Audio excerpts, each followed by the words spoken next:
If you look at Prologis and just see these giant metal sheds filled with cardboard boxes, you are honestly missing one of the biggest hidden AI and digital energy plays in the market right now. Yeah, without a doubt. It's totally misunderstood.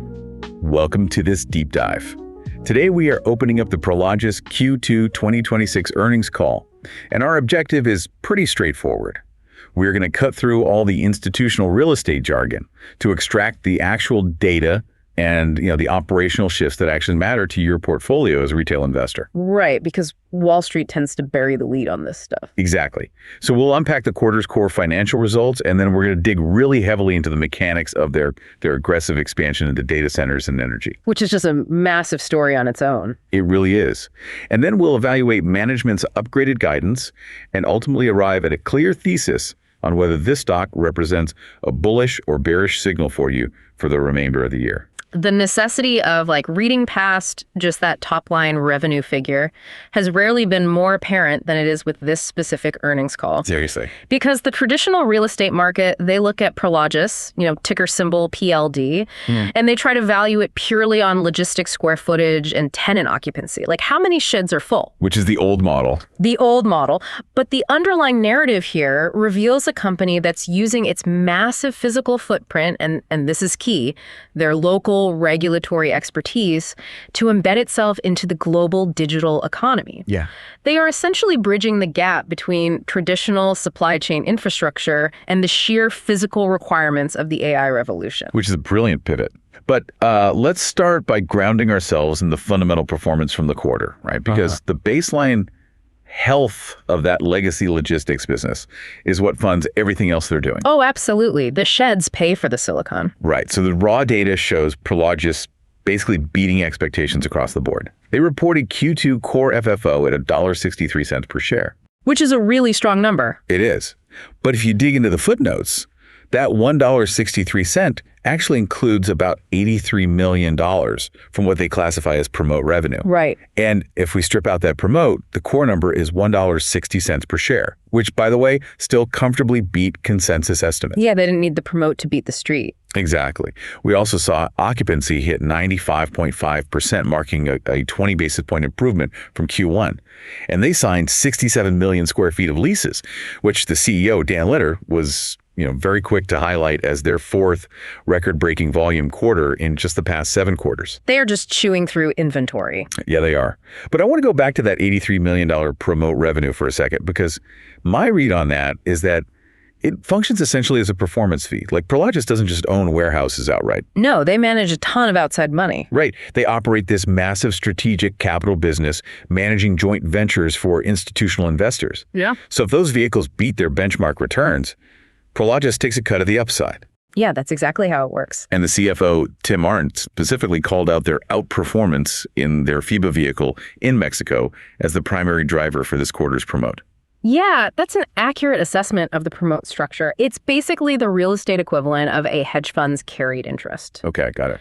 Institutional investors, sovereign wealth funds, big pension plans, they park billions of dollars with Prologis because Prologis actually has the localized expertise to buy and manage the right physical assets in these hyper-specific markets. Which these big funds can't do on their own. Exactly. And the reason the Mexico vehicle triggered such a huge performance fee in Q2 of 2026 ties directly to this nearshoring supercycle we keep talking about. Oh yeah, the flight from China. Right. Over the past several years, multinational corporations have been actively decoupling portions of their manufacturing and supply chains from China. They're trying to mitigate geopolitical risk, reduce those crazy trans-Pacific shipping vulnerabilities we saw during the pandemic. Yeah, nobody wants to get caught with their inventory on a boat for 6 months again. Exactly. So they are moving into northern Mexico, markets like Monterrey, Tijuana, Juarez, mostly so they can maintain immediate proximity to the U.S. consumer market. Makes sense. And this huge influx of advanced manufacturing requires really high-grade logistics space. Prologis saw this coming. They positioned that FIBA joint venture to capture it, and the resulting surge in localized asset values and rental income is what triggered that $83 million payout. Wow. It just demonstrates that their management team is incredibly effective at capitalizing on global trade realignments. That's a great breakdown of the promote. But we also need to clarify FFO for anyone evaluating a real estate investment trust, a REIT, for the first time. Oh yeah, this is crucial. Because if you're an investor and you apply standard tech or consumer staple metrics, you're going to be looking at EPS, right? Earnings per share. Which is a terrible metric for real estate. Right. Because in commercial real estate, EPS is often artificially depressed by these massive non-cash depreciation charges. The tax code assumes buildings lose value over time, but we know prime commercial real estate generally appreciates. Especially Prologis buildings. Exactly. So FFO, funds from operations, it adds that paper depreciation back into the net income. And that provides a significantly cleaner proxy for the actual recurring cash the business is generating. Precisely. FFO strips out the accounting fiction to reveal the cash reality. And when we look at the cash reality of their core leasing business in Q2, the pricing power they demonstrated is honestly the most critical metric for assessing their current moat. Oh man, that brings us directly to the rent changes. Yeah. Which these are the numbers that just truly jump off the page. They are wild. Prologis reported that rent change on rollover exceeded 36% on a net effective basis. Just think about that for a second. Which translates to a 22% increase on a pure cash basis. That single dynamic generated $60 million of incremental net operating income in just one quarter. That's pure profit dropping to the bottom line. Right. And to contextualize that for you, if a commercial tenant's lease expired in Q2, they were essentially told the rent was increasing by over a third if they wanted to renew. Yeah. My immediate question when I see a 36% price hike is, why wouldn't the tenant just leave? The switching costs for a logistics provider must be extraordinarily high to swallow that kind of increase without a mass tenant exodus. The switching costs are astronomical. But to fully understand why tenants just accept a 36% increase, you have to look at the anatomy of the commercial leases expiring right now in 2026. Okay, walk me through that.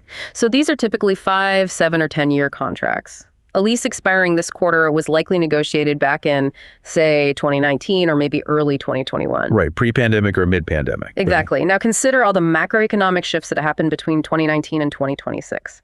We had a global pandemic that permanently accelerated e-commerce adoption. We saw severe supply chain bottlenecks that forced companies to transition from just-in-time inventory models to just-in-case models. Meaning they need way more warehouse space just to hold safety stock. Right. And concurrently, inflation drove up the cost of raw building materials, steel, concrete, labor, while rising interest rates made construction financing completely prohibitively expensive for new developers. So no one was building new sheds. Exactly. All of these factors combined to severely restrict the supply of new warehouses right at the exact moment demand was exploding. Consequently, the open market rental rate for a prime logistics facility just skyrocketed. Oh, I see. But the tenant who signed in 2019 was insulated from this reality by their fixed contract. So the 36% bump isn't Prologis price gouging in a vacuum. It's simply Prologis resetting the rent to the actual reality of the 2026 market after the tenant enjoyed years of artificially low, contractually capped rates. That is exactly it. That gap between the old contract rate and the current market reality is known as the mark-to-market. When the lease expires, the kinetic energy of that gap is finally captured by the landlord. That makes total sense. And regarding your point on tenant retention, you have to consider the physical reality of a modern million-square-foot fulfillment center. These aren't just empty metal sheds anymore. Right, they're highly sophisticated. Yeah, tenants invest tens of millions of dollars out of their own pockets into custom material handling equipment, automated retrieval systems, robotic sorting tracks. They have highly specialized employee training infrastructure. So moving is a nightmare. The physical cost of dismantling, moving, and reinstalling that equipment is massive. Furthermore, the operational downtime during a move could cost a major retailer hundreds of millions in lost sales. So they're trapped, basically. Well, the ultimate leverage Prologis holds is scarcity. Management noted on the call that across their entire global footprint, they currently have zero availability in spaces larger than 1 million square feet. Zero.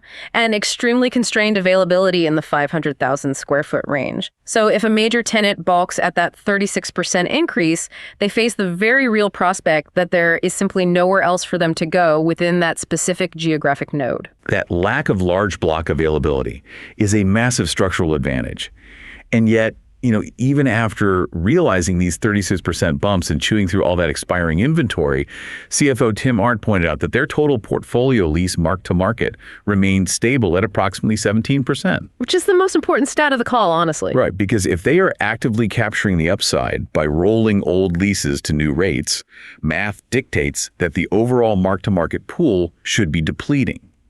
The fact that it remained flat at 17% implies that the underlying open market rents across their entire portfolio are growing at a pace fast enough to replenish what they just extracted. Yes, that is the compounding engine of the business. Market rent growth in the U.S. ticked up another 70 basis points quarter over quarter, so the finish line is just constantly moving further away. Right. As long as market rents appreciate faster than the rate at which Prologis rolls its expiring leases, that 17% embedded value will hold steady or even expand. That's incredible. But management went further and they introduced another layer of analysis that is crucial for long-term forecasting, which is replacement cost rents. Yes, let's talk about this. They stated that beyond the 17% mark-to-market against current market rents, there is another 19% to 20% upside required just to reach replacement cost rents. I want to dig into that concept because my understanding of replacement cost rent is that it represents the absolute floor required for a developer to justify breaking ground on a new building today. Exactly. Given the current costs of land acquisition, navigating all the municipal permitting,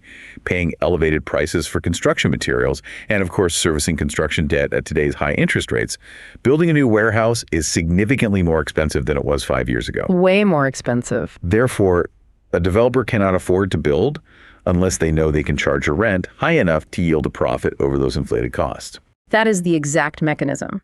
If the current market rent in a given city is, let's say, $10 per square foot, but a developer calculates they need $12 per square foot to make a new construction project financially viable, new development simply stops. The banks won't fund it. The capital markets will not fund a project that is structurally unprofitable from day one. Right. So Prologis is signaling that, on average across their portfolio, current market rents need to climb another 19% to 20% before they hit that theoretical equilibrium where massive new supply becomes economically justified. Which creates an enormous protective moat. It absolutely chokes off competitor supply.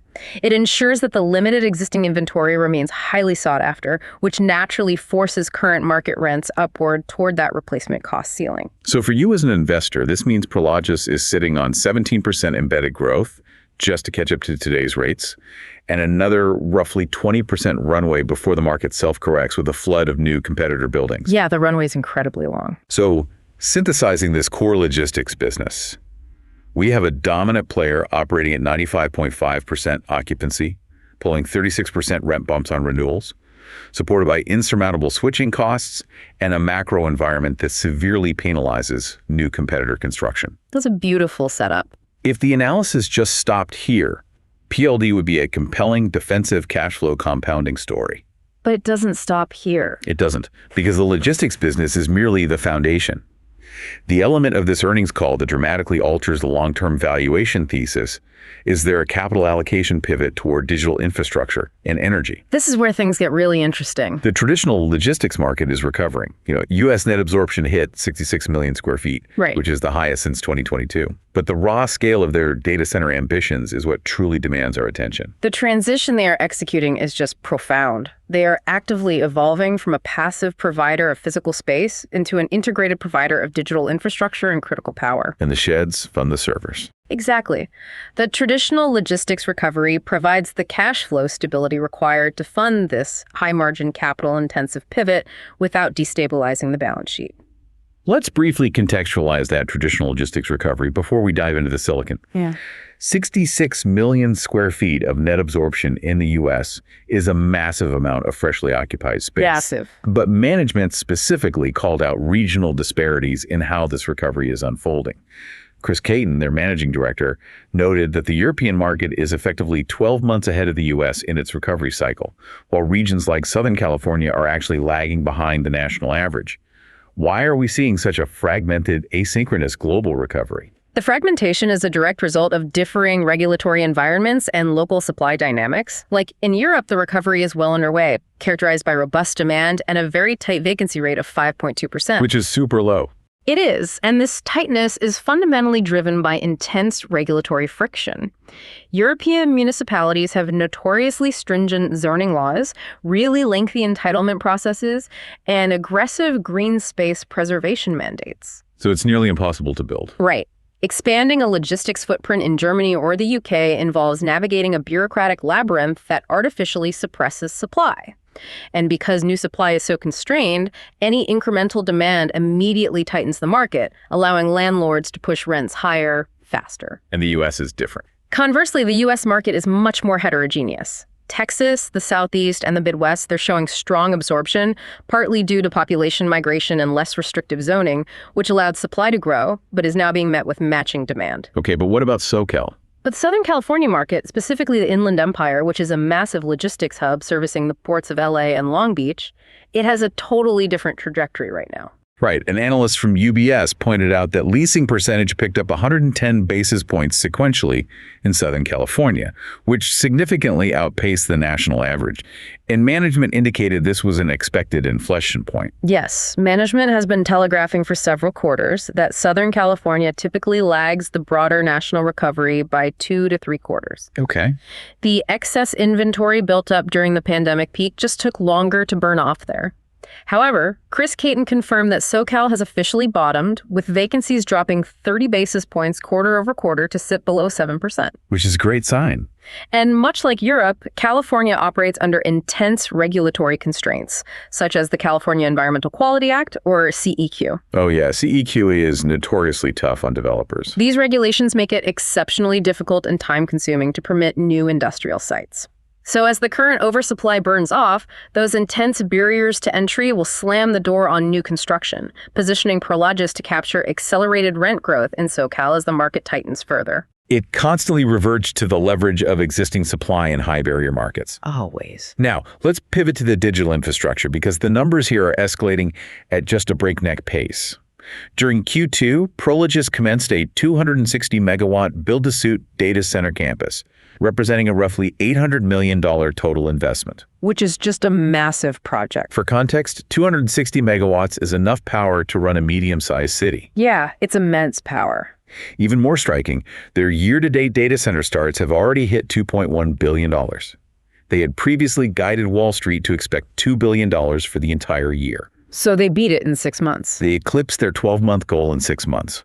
They now have nearly $4 billion of total data center development underway, and the CEO noted that their power pipeline has expanded to 5.8 gigawatts. That number is just hard to comprehend. It really is. He translated that 5.8 gigawatts into an estimated $17 billion of investment potential if built as powered shell, or up to $87 billion if built out on a turnkey basis. We really need to dissect these terms because the variance between a $17 billion pipeline and an $87 billion pipeline hinges entirely on the specific engineering and capital structure of how they deliver these assets to tech companies. Yes, please break this down. Okay. The distinction between the various tiers of data center development is paramount for understanding Prologis's margin profile and risk tolerance. They basically operate across 3 primary development models: powered land, powered shell, and turnkey. Okay, let's start with powered land. Let's begin with the most foundational tier, powered land. This is essentially raw dirt. There is no physical structure. Not at all. Nope. However, Prologis has executed the incredibly complex multi-year bureaucratic and engineering work required to zone the land for data center use and, crucially, to secure guaranteed high-voltage utility commitments from the local power grid. I want to highlight a specific metric from the call regarding powered land because it is just staggering. Management revealed they sold 100 megawatts of powered land in Q2 and realized an 82% profit margin. Insane numbers. They generated an 82% return on raw dirt without pouring a single ounce of concrete. Yeah. My read on this is that they are actively arbitraging the utility bottleneck. Power availability, not silicon, is the primary constraint on the AI revolution right now. You can purchase thousands of NVIDIA H100 GPUs, but if you lack the localized substation capacity to power them, they are just inert metal. Exactly. They're very expensive paperweights. So Prologis is leveraging its local relationships to secure interconnection rights, and hyperscalers are willing to pay massive premiums for that land simply to bypass the 5 to 7 year waiting queue for grid access. That is precisely the mechanism driving those margins. The interconnection queue in major U.S. power grids like PJM in the Northeast is backlogged for years. Prologis is basically monetizing time.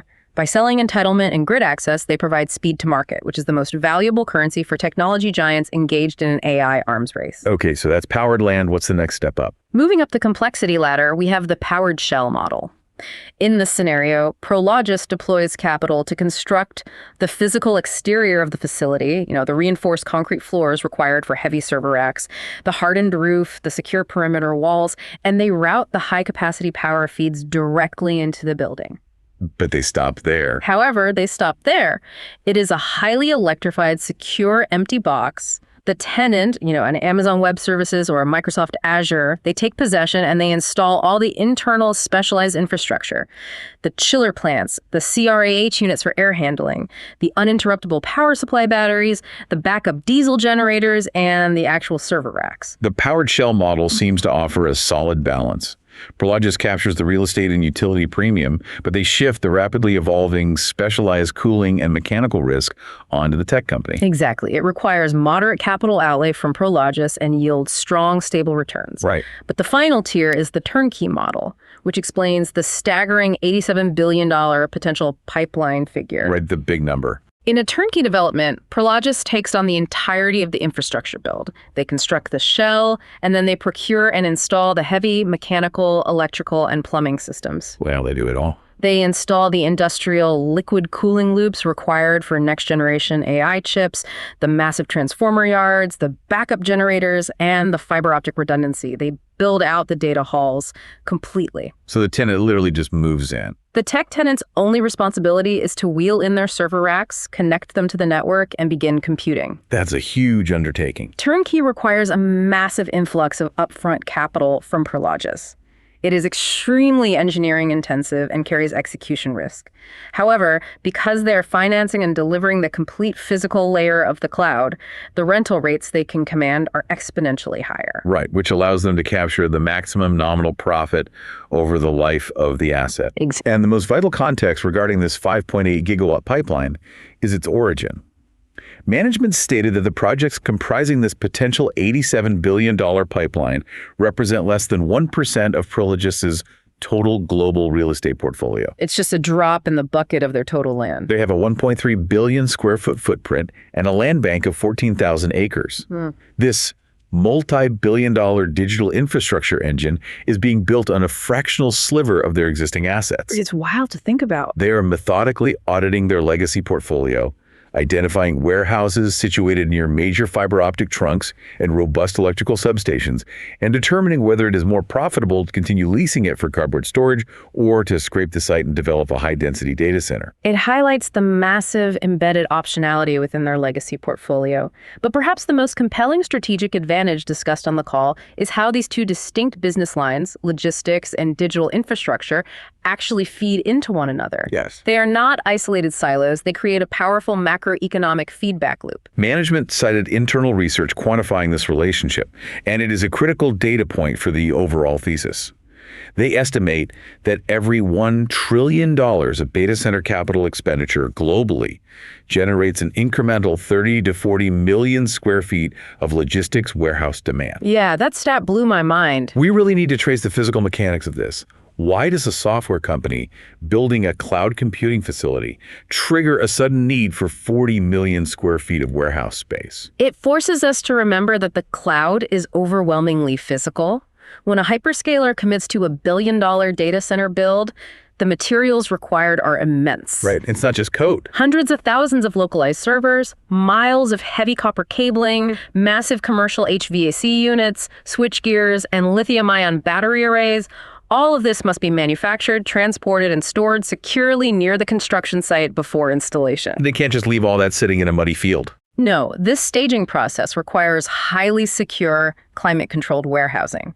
Furthermore, once a data center is operational, it requires constant hardware lifecycle management. Things break. Servers degrade and fail. Cooling units require replacement parts. Facility operators cannot afford downtime, so they demand local warehousing to stockpile replacement components for immediate deployment. Makes total sense. Therefore, as the AI boom triggers a historic build-out of data centers, it intrinsically triggers a secondary wave of demand for high-end, localized logistics space to service that digital infrastructure. It is the ultimate manifestation of the selling pickaxes during a gold rush strategy. Except Prologis is selling the pickaxes, leasing the mine, and providing the high-voltage electricity to run the operation. That's a perfect way to frame it. They are building the data centers to capture the primary technology growth, while simultaneously leasing their logistics portfolio to the supply chains servicing those exact data centers. It's a closed loop of profit. It really is. Yeah. Which brings us to the third segment of our analysis, management guidance. Because a compelling narrative is only valuable if it translates into forward-looking financial confidence. Absolutely. We need to examine how management is revising their forecasts and deploying their capital in response to these tailwinds. The guidance upgrades were comprehensive and aggressive, indicating that the operational strength observed in Q2 is expected to accelerate through the back half of the year. The numbers definitely reflect a high degree of internal confidence. They raised their full-year core FFO guidance to a range of $6.22 to $6.30 per share, and their net earnings forecast to $4.40 to $4.85 per share. Solid bumps. They pushed their average occupancy forecast higher, too, targeting a tight range between 95.25% and 95.75%. Crucially, they increased their net effective same-store growth guidance to between 5.25% and 5.75%. And that same-store growth metric is vital. Right, because it strips out the noise of new acquisitions or development. It tells us that the legacy buildings they have owned for years are generating over 5% more profit organically than they were 12 months ago.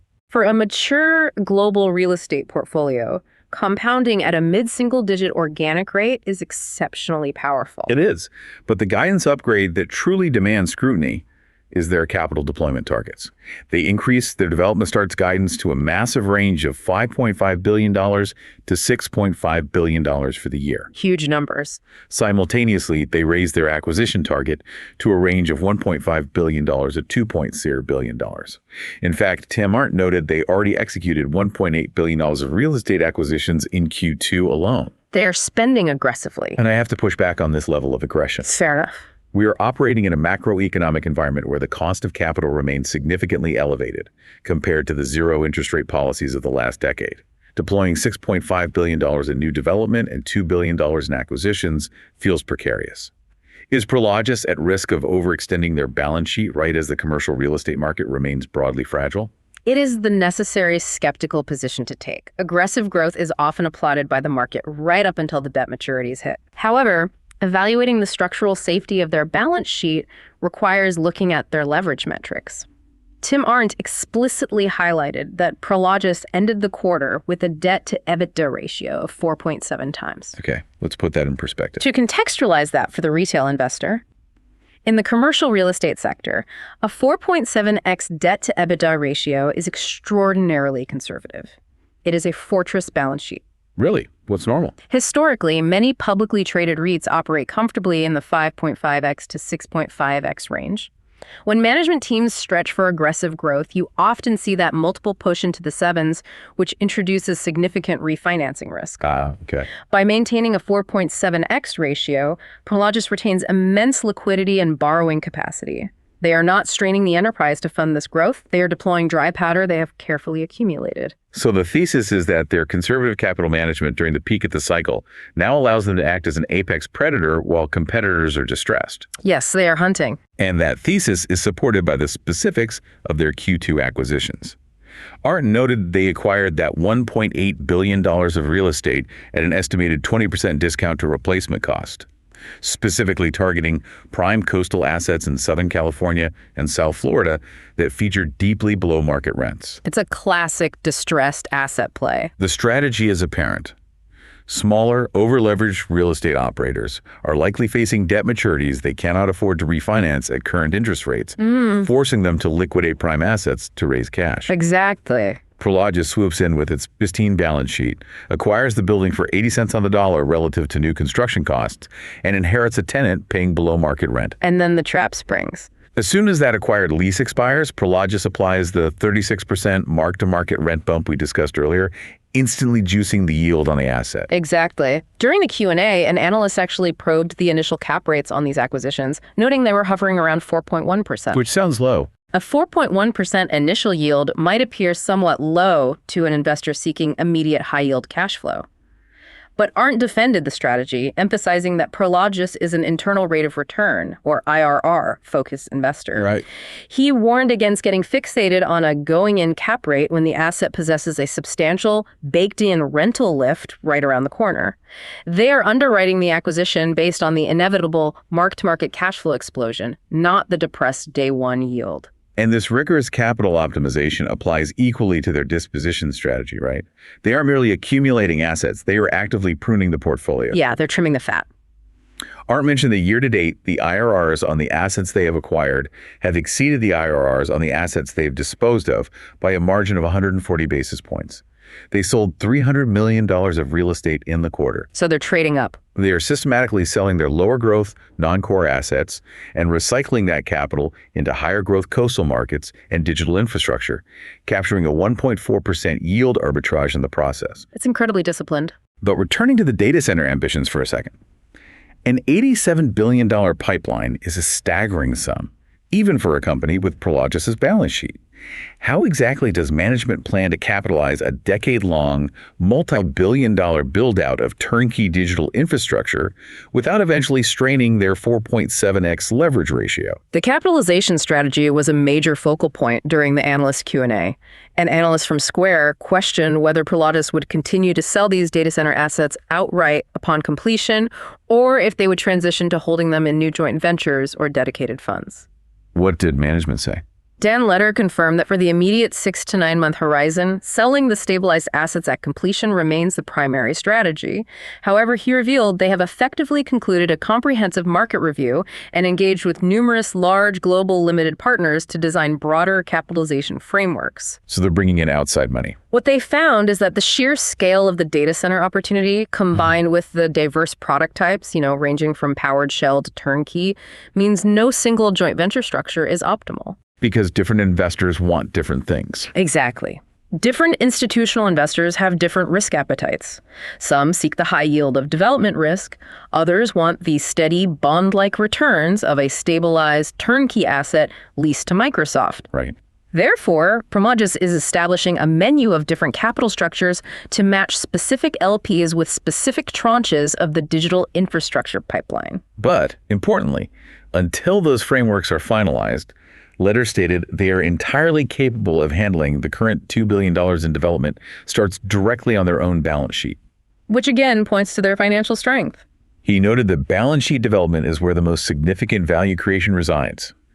If they have the liquidity, there is no immediate pressure to share the outsized margins with a joint venture partner. Very true. However, we must address the primary risk to this digital infrastructure narrative, which an analyst from Barclays rightly highlighted. NIMBYism, or not in my backyard political resistance. Yes, the political hurdle. We are seeing major municipalities push back against data centers.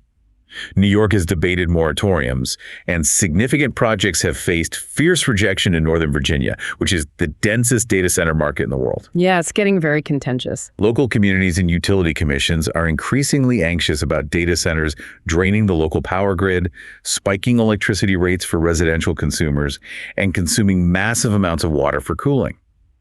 How is Prologis equipped to navigate this escalating political friction? It is the defining operational challenge of the data center industry today. Dan Leder did not deflect the issue. He acknowledged that zoning approvals, grid interconnection, and environmental entitlements are becoming increasingly arduous and represent a formidable barrier to new supply. So they admit it's a huge problem. Yes. However, he framed this regulatory friction not as a threat, but as Prologis' core competitive differentiator. Prologis maintains 110 regional offices globally. Or everywhere. They do not operate by flying corporate executives into a municipality to demand zoning variances. Their local offices are staffed by professionals who understand the specific political and civic fabric of their local markets. So they're leveraging decades of accumulated local political capital. Precisely. Their operational playbook is to engage municipalities proactively, long before permits filed.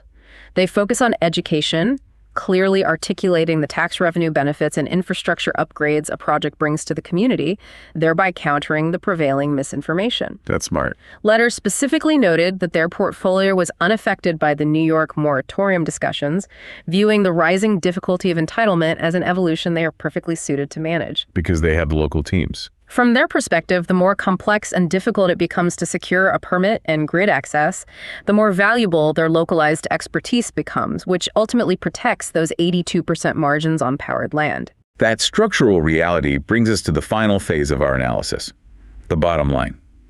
We have dissected the 36% rent bumps, the transition into AI digital infrastructure, the macroeconomic forces protecting their supply mode, and a fortress balance sheet funding aggressive capital deployment. We've covered a lot of ground.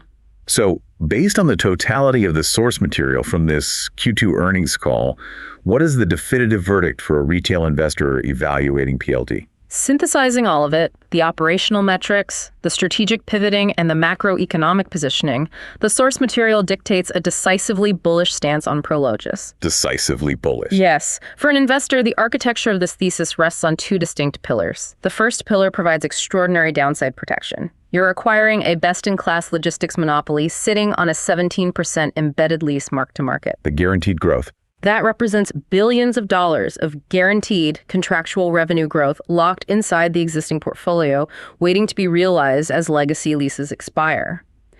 Furthermore, the broader logistics market has passed its cyclical bottom, meaning open market rents are poised to resume their upward trajectory. Driven by supply constraints and e-commerce. Exactly. The floor on this stock is granite. And the second pillar? The second pillar provides the hyper-growth ceiling. Embedded within this stable real estate entity is a nascent multi-billion-dollar digital infrastructure and energy business. The broader market is currently searching frantically for AI derivatives, companies positioned to profit from the trillion-dollar infrastructure supercycle without bearing the existential risk of predicting which specific software models will ultimately dominate. They don't care who wins the AI war, they just want to rent them the battlefield. Exactly. Prologis, armed with a 5.8 gigawatt power pipeline and deep grid interconnection expertise, is uniquely positioned to supply the foundational physical layer of the AI economy. It is a highly rare convergence of defensive real estate compounding and offensive technology upside, all underwritten by a pristine 4.7x leveraged thin file. I agree. The dual-engine nature of the thesis is incredibly compelling. But to ensure a complete analysis, I have to address the major wildcard that dominated the subtext of this earnings call. The aggressive mergers and acquisitions activity. The elephant in the room. At the very beginning of the call, Justin Meng, the head of investor relations, read a strict prepared statement declaring that due to UK regulatory rules surrounding the takeover code, management would absolutely not take any questions regarding their highly publicized potential offer to acquire Segro. The legal constraints were heavily enforced, which usually indicates the severity and reality of the ongoing negotiations. The UK Takeover Panel has strict rules designed to prevent false markets, essentially enforcing a put-up or shut-up dynamic when an acquisition is rumored. Right. Yet despite those strict legal parameters, CEO Dan Leder utilized his opening prepared remarks to directly address the Segro situation anyway. He couldn't resist. He reiterated Prologis' historically high bar for M&A, stressing their discipline on pricing and strategic alignment. But he then explicitly characterized their offer for Segro as a very compelling proposal. Those are strong words for a regulated situation. He went out of his way to highlight that the offer provides a meaningful premium to where Segro's stock has historically traded and values the target business above its stated net tangible assets, or NTA. He was pitching directly to the Segro shareholders. Yes. Furthermore, he pointedly stated that the value of the Prologis enterprise currency, essentially telling Segro shareholders that accepting PLD stock offers them participation in the massive upside of a combined global juggernaut, should not be overlooked. It was a very aggressive flex. To me, this is not the rhetoric of a management team content to merely compound organic growth. This signals a voracious appetite to consolidate the global market and play aggressive offense while their balance sheet remains a weapon. And if we map this M&A ambition back to our earlier macroeconomic discussion, the strategic rationale for targeting SEGRO becomes glaringly obvious. SEGRO is a dominant logistics real estate player in Europe.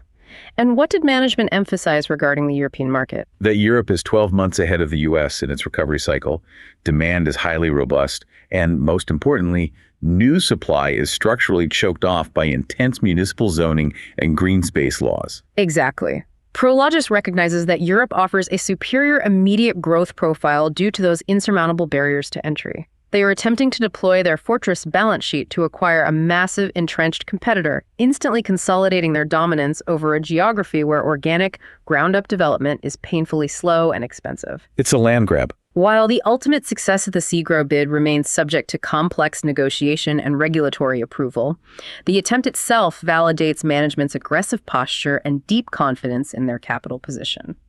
So, summarizing the entire thesis, Prologis is uniquely positioned to simultaneously extract massive value from the physical supply chain recovery and the exponential growth of digital AI infrastructure.